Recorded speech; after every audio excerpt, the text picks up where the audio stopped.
What's up guys, Mike Thurston here and I'm back. 2017, Happy New Year to everyone. Today I'm going to take you through an arm workout.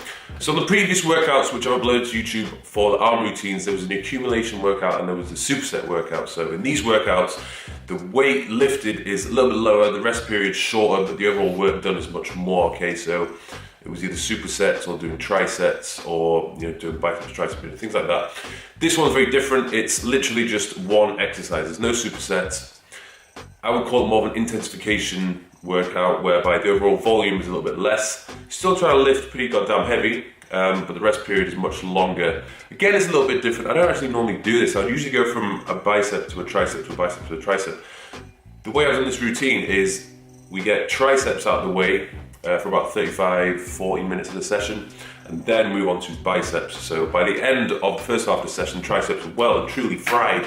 Then we move on to the biceps until biceps are fried by the end of the session. So first exercise which we started on was the lying overhead dumbbell skull crush. Now the reason why I've used the dumbbell, there's no specific advantage overdoing a neutral grip dumbbell compared to the EZ bar where your wrists are flat. I found that a lot of clients I've trained in the past, they find this kind of movement a little bit more uncomfortable sometimes. So in that case, if they do have any wrist or elbow issues, I would just get them to do a neutral grip with the dumbbells. What I've also done as well, when I do these, I like to maximize the range of motion. So I would get myself onto the bench. I get myself right to the edge of the bench, so that allows me to bring the dumbbells right down behind my head. Okay, if you position yourself in the middle of the bench, more often than not when you bring the dumbbells down, they bang into the bench. You don't allow yourself to fully lengthen the tricep, which is what I'm trying to do when I do this. Now, when doing this exercise, it's very important. You need to be able to keep the elbow fixed at all times. Don't allow yourself to be moving your elbows throughout the movement, okay? And try to keep your elbows pretty narrow when you do the movement. If you try to do a tricep extension like that, you're probably gonna mess your elbows up a little bit and you make the exercise easier for yourself. So try and keep those elbows in, so you're doing this kind of a thing. When you're in the gym, you wanna make sure that you're keeping your concentration at the task at hand. Don't get distracted, either by females walking around the gym with their ass in your face, or with partners and training partners just pulling stupid faces and trying to distract you, okay? You really need to focus on the task at hand and pay attention to what it is that your goal is and what the tempo is, the rep ranges that you're trying to do, along with contracting and working the muscles which you're trying to target in the first place. So the next exercise we went on to was the standing cable press down. One thing that I do when I perform this exercise is to slightly lean my torso forward as I press down. It allows me to get a full range of motion and a better contraction at the bottom. Because usually, if you stand upright and the cable attachment is here and you press down, you can only really press to this position, and I have the potential to lock out all the way at the bottom. So what I do is I'll push my hips back slightly, lean forward, push my chest out. So I'm holding the handle like this. As I press down, I'm able to fully squeeze and lock out at the top. And now I bring the attachment back up to the top, so I'm stretching the tricep, and then again, press down and squeeze as much as possible. One thing you want to bear in mind when you do this is to keep your torso as fixed as possible whilst pushing your chest down, keeping your shoulders back, because as you start to fatigue, as the triceps start to tire, you will see and notice that your shoulders creep forward and you end up trying to press that movement down with your shoulders and your chest, which is something you don't want to do. Okay, it's not the end of the world if it starts to happen at the end of your set, but you're probably lifting a little bit too heavy if that is the case. The focus is the triceps, so bear that in mind. Next exercise we went on to was the overhead cable rope extension. This one, again, when doing it, you want to make sure that your elbows tucked in as much as possible. If you flare your elbows, make it easy for yourself. And again, when holding the rope attachment, don't press them together. If you press them together, again, it makes the exercise a little bit easier. And when I do it, I even feel it on my chest a little bit.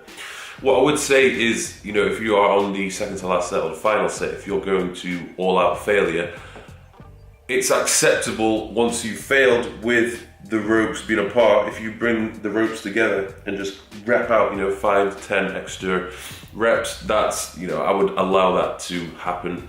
But, when I did it, I think we did it on the last set, I do feel it massively, in all other parts of my body instead of just my triceps when I'm pushing my hands together and trying to do that overhead extension movement. Next exercise we went on to was dips. Not your traditional bodyweight dip, but we did a bench dip where your feet are elevated. Now I quite like doing these. For some reason I get such a crazy pump on my triceps when I do this, so I will include these in my workouts every now and then. I do find if I'm doing it with just my body weight and it's near the end of the workout, I'll just try and do higher reps. So in this routine we did 15 reps I think, so just really pumping it out. Sometimes you can, if you really want to, you can add additional resistance by placing plates on your thighs when you're doing this, but when I've done it in the past I need like 20, 40, maybe even 60 kilogram plates on my thighs, and it's just a bit of a ball ache taking them on and off, which is something you definitely can't really do by yourself. So do that if you want to, but if I'm doing weighted dips or doing a weighted pressing movement such as that, I'd probably go for the close grip bench press and the weighted dips instead of doing weighted bodyweight dips.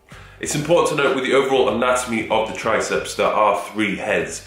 You've got the medial head, the long head and the lateral head. So it's important to do exercises which is going to target all areas of them. You want to have a thick 3D looking tricep. If you do too much of the same movement, then you're going to end up with areas which are overdeveloped and areas which are underdeveloped.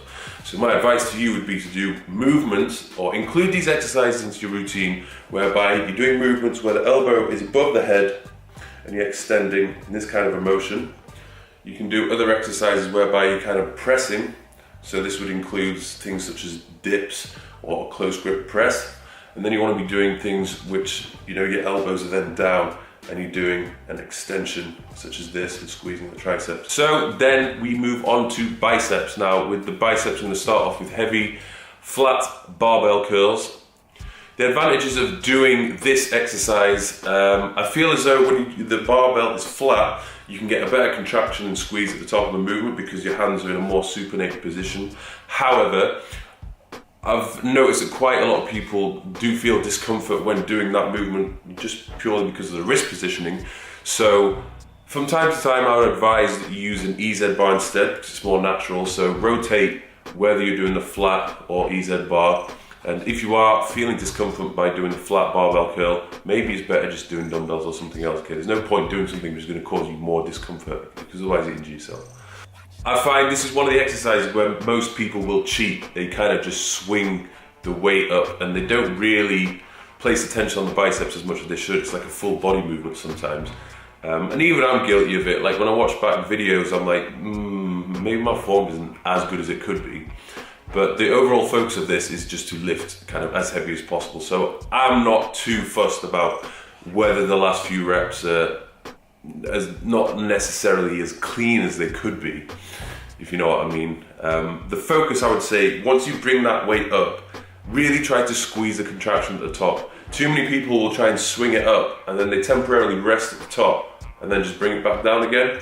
So there's very little squeezing or contraction going on in the biceps. So even if there is a little bit of momentum created, at least try and squeeze and maintain this kind of a position at the top. Don't allow yourself to be like this where you just rest in the bar at the top position, yeah?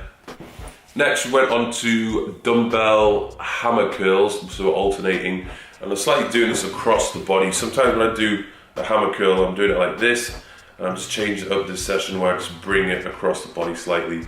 Is it going to make a massive difference? Probably not. It's just changing the angles and forces and maybe recruiting different muscle fibers than before. So when doing this, again, squeeze contraction at the top, and I would try to lock out at the bottom. Now in previous videos when I've told people to lock out at the bottom of the movement when doing a curl, people are like, oh, you might damage yourself, you might injure yourself, I don't think that's very safe. Well, it is safe if you are doing this properly. Whenever I lower the weight and I perform the eccentric part of the movement, it's always under control. So when I come to the very bottom and I lock out, it's not going to cause me any damage, it's not dangerous. But if you're just letting the weight come down, flop down, and you're creating a lot of momentum and you're probably forcing your elbow to go in the direction, it doesn't want to, then yes, you are going to potentially cause damage to yourself. So always have control, okay, in the eccentric phase of any movement, particularly if you come into locking out at the bottom. Finally, we went on to cable curls. So cable attachment at the very bottom, using a sort of an EZ attachment. So my hands were in this kind of a position, so it's not quite like the barbell curl which I did before. They were slightly like this. I don't know what the technical term is for that, but like this. And yeah, again, same things apply, squeezing at the top. So guys, hope you enjoyed that. That was the arm workout. Be sure to subscribe and check for more videos because I'm going to be on the upload hype since it's 2017. So thanks for watching and see you soon.